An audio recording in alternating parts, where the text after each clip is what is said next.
থাইল্যান্ডের ব্যাংককে গেলেন সাবেক রাষ্ট্রপতি আব্দুল হামিদ।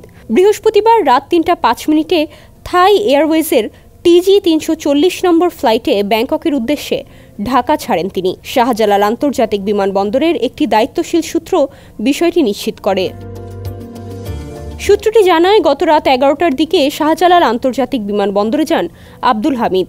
সেখানে যাওয়ার পর ইমিগ্রেশনে প্রয়োজনীয় যাচাই বাছাই শেষে দেশ ছাড়ার সবুজ সংকেত পান তিনি। এ সময় তার সঙ্গে ছেলে রিয়াদ আহমেদ এবং শ্যালক ডক্টর AM নওশাদ ছিলেন।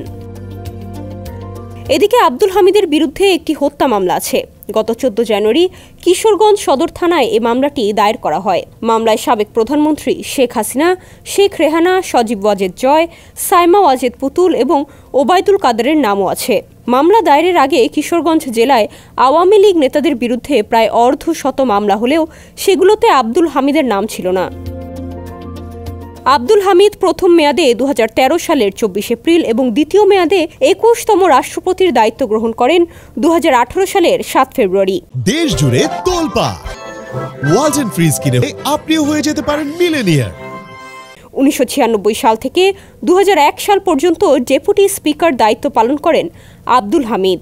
নবম জাতীয় সংসদের স্পিকার হিসেবে ২০০৯ সাল থেকে ২০১৩ সাল পর্যন্ত দায়িত্ব পালন করেন তিনি।